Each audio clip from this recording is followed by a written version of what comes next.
TikToker named Faith Lauren, who claims to have been on Horn Island, said she saw an altercation between Nolan and some other people, and this is her statement. This is all allegedly. I cannot verify it, but I thought it was interesting information. Check it out. I am providing this statement based on what I personally observed. While I was on the boat near the area, I witnessed an altercation involving Nolan Wells and several other individuals. I saw what appeared to be an argument that escalated after there was a dispute involving Nolan's phone.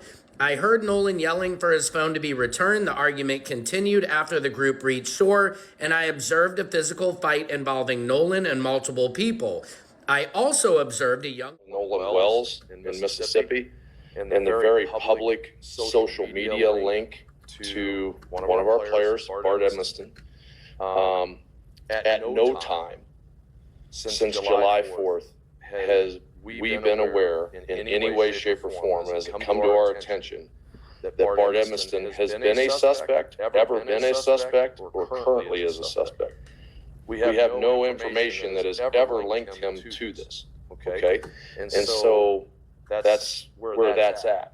We'll have no further comment on it until the matter is, the official investigation is completed. Bart doesn't have a defense attorney and never has had a defense attorney. His family does have a personal attorney, Russell Latino, who was retained to fight defamation issued against Bart and his family. And so any other comment or questions that you want regarding that and Bart would be directed at Mr. Latino.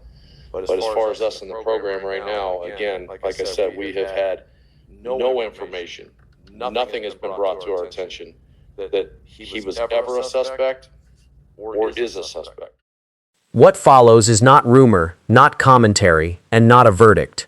It is what the formal record shows as of July 2026 in the death investigation of 18-year-old Nolan Wells, and how that record became the center of a national storm that is still unfolding. On July 4, 2026, Nolan Wells traveled to Horn Island, Mississippi, a barrier island off the Gulf Coast, accessible only by boat and known for large Independence Day gatherings. Hundreds of people were on the island that day. By the end of the holiday, Nolan Wells did not return home. His body was later recovered from the water. In the immediate aftermath, the Jackson County Sheriff's Department stated that there was no confirmed evidence of foul play, and that the circumstances were consistent with a possible accidental drowning, while emphasizing that the investigation remained open. Toxicology results were pending at the time. From the beginning, authorities maintained that the case would be fully investigated and that no conclusions would be finalized until forensic findings were complete. If you value fact-based reporting without speculation, take a moment to like this video and subscribe to Detective Crime Hour, where we examine complex cases through documented evidence rather than online narratives. As the days passed, questions grew louder. Nolan Wells was not an anonymous name. He was an Ocean Springs, Mississippi native and a football player who had competed at Ocean Springs High School before continuing his athletic career at Southwest Mississippi Community College. He was 18 years old. He had teammates, friends, and a family that expected him home after a holiday celebration. His mother, Christine Wells Wansley, and his father, Elmore Wansley, began publicly asking a single question: what happened to their son? They did not accuse anyone by name. They did not declare a theory. They asked for clarity. Online, however, the tone shifted quickly. A social media user who identified herself as Faith Lauren posted a video stating that she had been on Horn Island and claimed she witnessed an altercation involving Nolan Wells and others. She described hearing Nolan yell about his phone and alleged that the argument escalated into a physical confrontation. Her account circulated widely. Authorities have not publicly confirmed those claims, and they remain unverified statements from a private citizen. Nevertheless, the video intensified scrutiny surrounding the events of that day. At the center of online speculation was Bart Edmiston Jr., a former high school teammate of Nolan Wells, and, at the time, a punter for the University of Wyoming football program. Edmiston had also been present on Horn Island on July 4th. Law enforcement authorities have not publicly identified him as a suspect or person of interest. That fact, however, did not prevent his name from dominating social media discussion.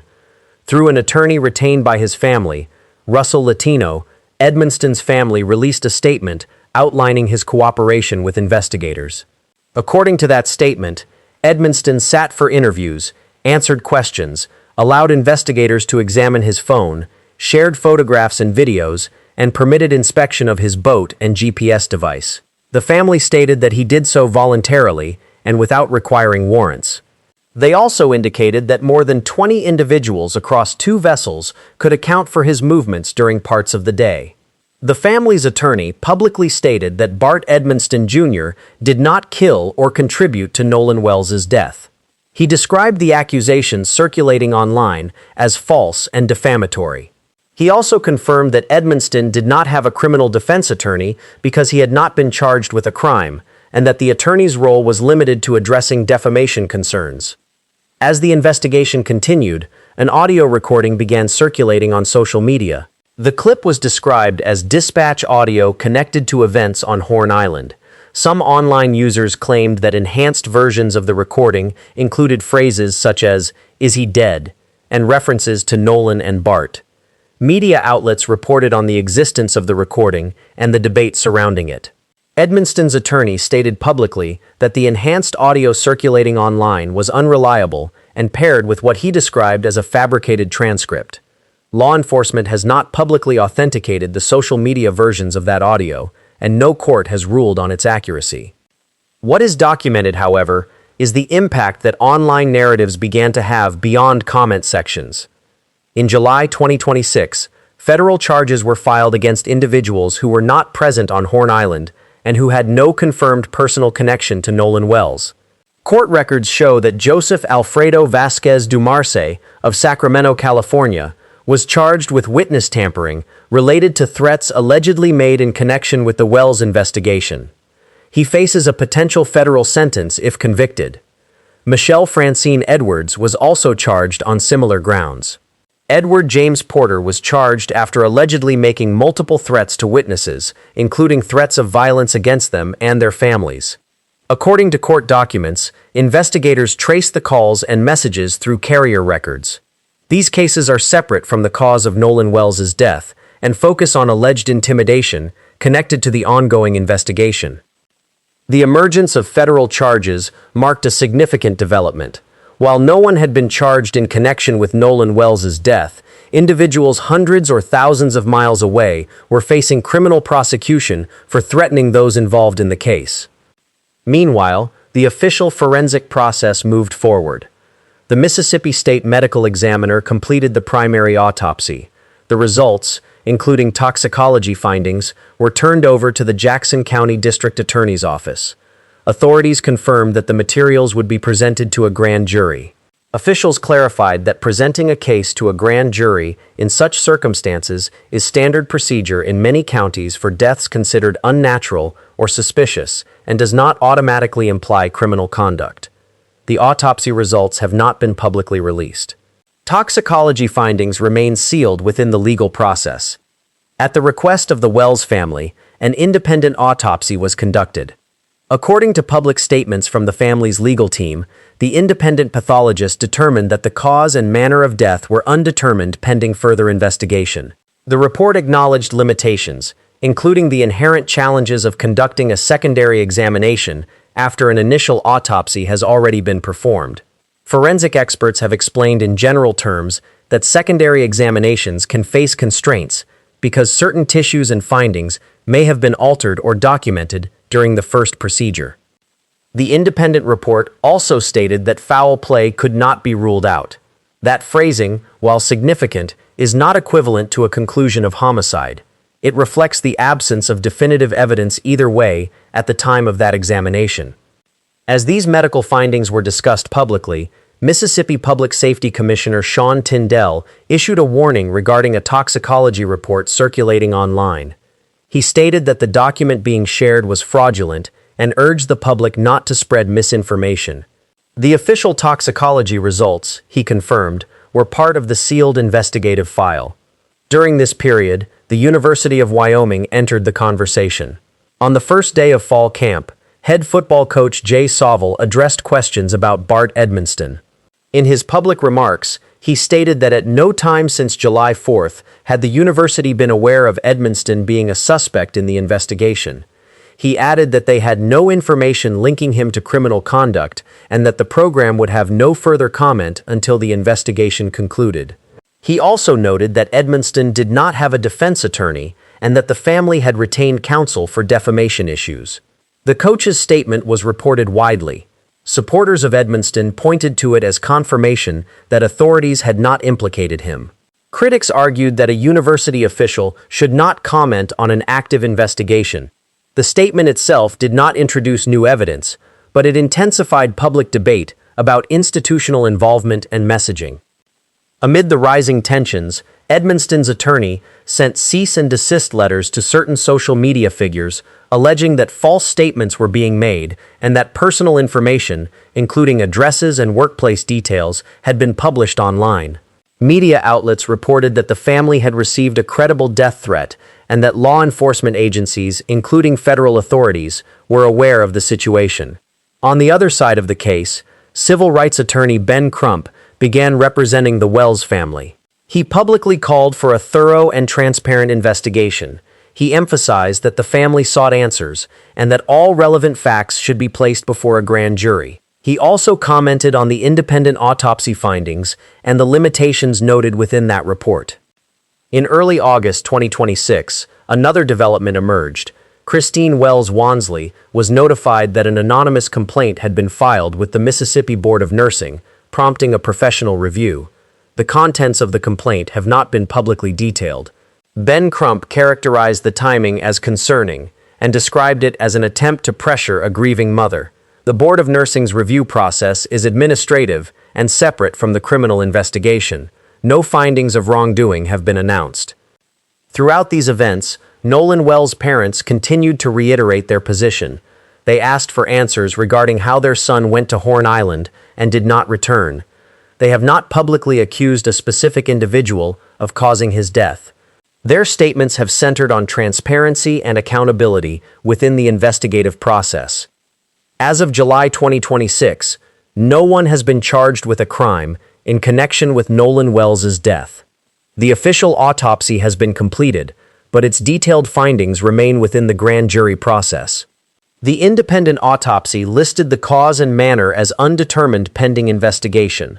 Federal prosecutions are underway for individuals accused of threatening witnesses and officials, but those cases concern alleged intimidation, not the physical events on Horn Island.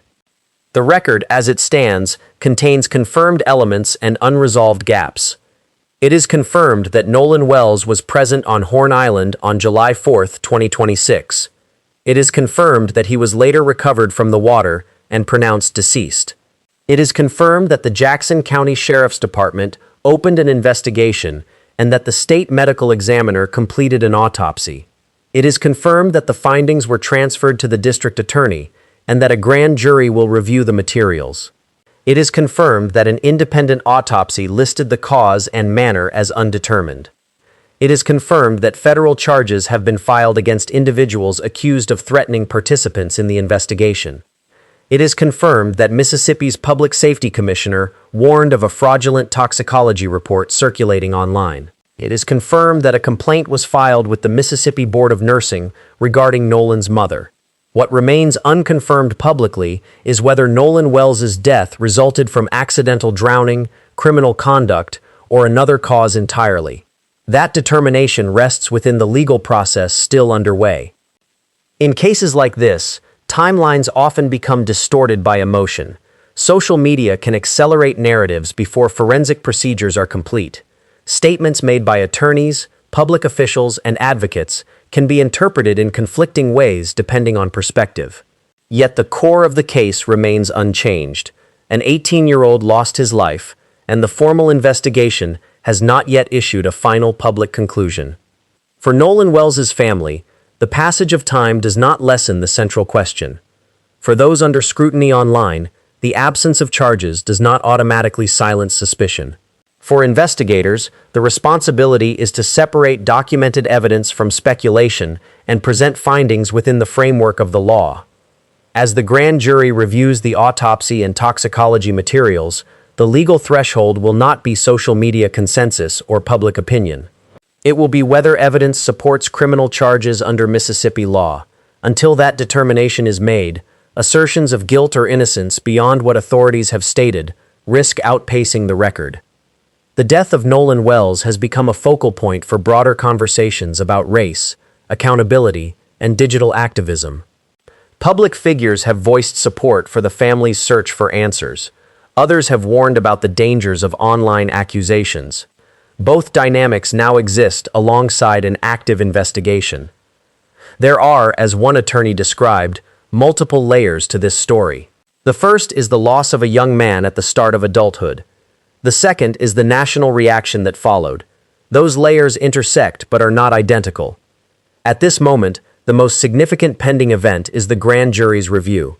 Grand juries operate in secrecy. Their deliberations are not public. If they return an indictment, charges will be announced formally.